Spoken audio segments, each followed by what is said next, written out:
May 9th, 1987. Vasula speaks. I was thinking, when I just watched a documentary about the Fatima Miracle, how even with that many people were sceptical, calling it all sorts of things like mass hypnosis, etc. In the old times, this sort of miracle would have been believed and written in the Holy Bible. But nowadays, years have to go by before being accepted. I'm fearing that your message will not be counted that it's from you, since there will be no physical proof or prediction in it.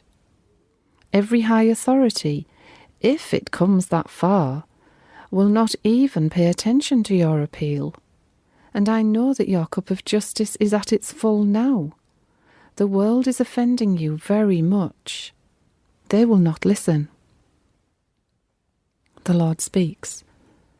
Is there a higher authority than your God? Vasula answers, No, my God, none.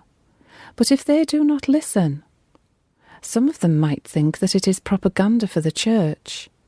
I mean those who are in high authority and anti-church.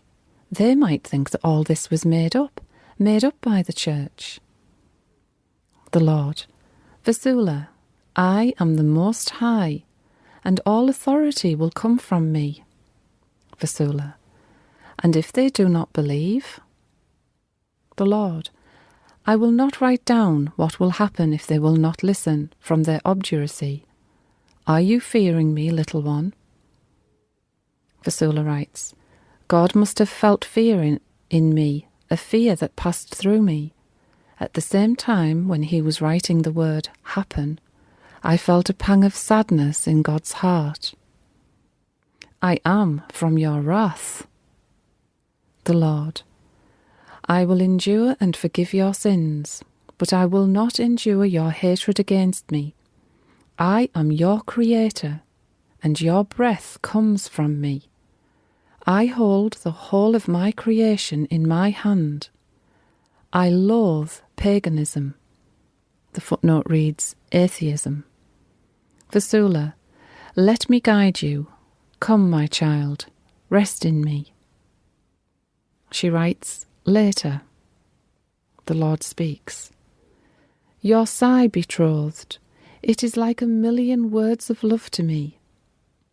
Yes, I am talking about your sigh you gave me this morning.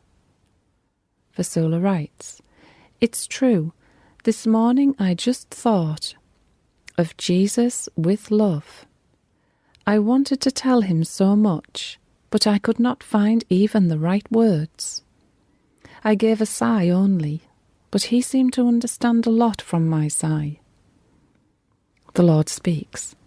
Vasula, love me blindly, and let me use you as I wish. Be utterly nothing, so that in being nothing, I can be everything, and thus complete my works. Creating you was a delight for me. Vasula, my God, I fear to disappoint you by being unfaithful to you. I don't know even if I was at all faithful to start with. So why am I saying about keeping faithful if I don't know that I have ever been faithful at all? The Lord speaks. From all eternity I knew you to be weak and wretched, but I love you. I have taken my measures so that you remain faithfully mine. Have you imagined that I have not known all this? I knew everything, and that is precisely why I chose you. I chose that your ineffable weakness and misery attracts me. Come, this guidance will restore my honour. I rejoice at how it will remedy your injustices.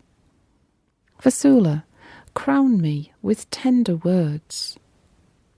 She says, my words, Lord, what possible value have they got to such a majestic presence? The Lord answers, every tender and loving word coming even from you becomes divine in my presence. It becomes great in my ears. Never weary of writing, my little instrument. Everything you do comes from me.